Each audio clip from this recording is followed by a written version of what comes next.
Hello বন্ধুরা, কেমন আছো সবাই? বাগান চর্চা ইউটিউব চ্যানেলে তোমাদের সবাইকে স্বাগত। বন্ধুরা, আজকে অ্যাডেনিয়াম গাছের 5টি টিপস নিয়ে আলোচনা করব, যেগুলো ফলো করলে অ্যাডেনিয়াম গাছে কিন্তু প্রচুর পরিমাণে এই সিজনে ফুল পাওয়া সম্ভব।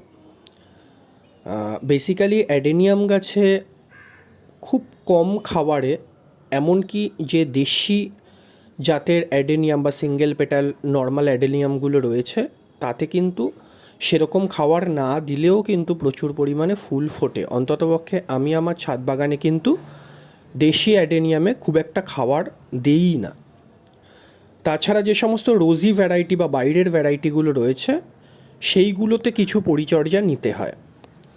প্রথম টিপস আলোচনা করব এই সময়টাতে, অর্থাৎ যখন গরম পড়া শুরু করেছে, অ্যাডেনিয়াম গাছ মোটামুটি সবাই রোদেই রাখবেন, কিন্তু রোজি ভ্যারাইটি বা বাইরের ভ্যারাইটির অ্যাডেনিয়ামগুলো কিন্তু এই সময় সারাদিন একেবারে প্রখর রোদে রাখা যাবে না।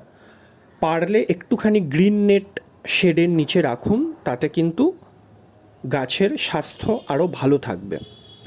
দেশি ভ্যারাইটিগুলোকে আপনারা সারাদিনের রোদে রাখতে পারেন। দ্বিতীয় টিপস, অ্যাডেনিয়াম গাছে কিন্তু সপ্তাহে অন্তত একবার নিম তেল এবং ফাঙ্গিসাইড ঘুরিয়ে ফিরিয়ে প্রয়োগ করুন। ফাঙ্গিসাইড কিন্তু অ্যাডেনিয়াম গাছে প্রয়োগ করতে হবে, কারণ ফাঙ্গাসের আক্রমণ কিন্তু অ্যাডেনিয়ামে হয়। দেশি ভ্যারাইটি না করলেও অন্তত রোজি ভ্যারাইটিগুলোতে কিন্তু ফাঙ্গিসাইড প্রয়োগ করতেই হবে।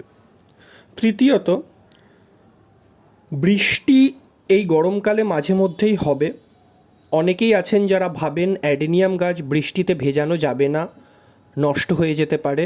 এটি একেবারেই ভুল ধারণা। অন্তত দেশি অ্যাডেনিয়াম অবশ্যই সারাদিন বৃষ্টিতে ফেলে রাখুন, তাতে গাছ ভালো হয়।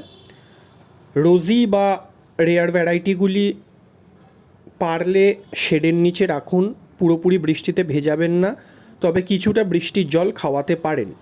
যদি আপনার রোজি ভ্যারাইটির অ্যাডেনিয়াম ঘেঁষের মধ্যে বা ঘেঁষ মিডিয়ায় করা থাকে, তাহলে কিন্তু সারাদিন বৃষ্টিতেও রাখতে পারেন, তাতে গাছের বৃদ্ধি দেখবেন খুব বেশি হবে।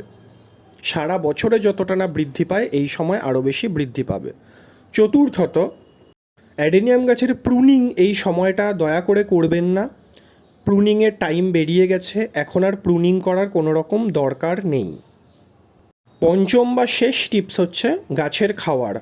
বন্ধুরা, গাছের খাওয়ার এই মুহূর্তে যেটা দেওয়া যেতে পারে সেটি হচ্ছে একটু ভালো পরিমাণে হাড় গুঁড়ো, কিছুটা শিংকুচি, সঙ্গে নিমখোল।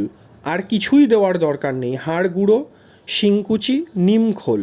একটি 8 ইঞ্চি টবের জন্য 1 মুঠো হাড় গুঁড়ো, হাফ মুঠো শিংকুচি এবং 1 টেবিল স্পুন নিমখোল, এই 3টি পরিমাণ মতন মিশিয়ে নিয়ে গাছের মাটি বা যাই মিডিয়া থাকুক না সেটা একটু খুঁচিয়ে নিয়ে এই সারটিকে প্রয়োগ করুন। আবার উপর থেকে খুঁচিয়ে দিন এবং অল্প পরিমাণে জল দিয়ে দিন।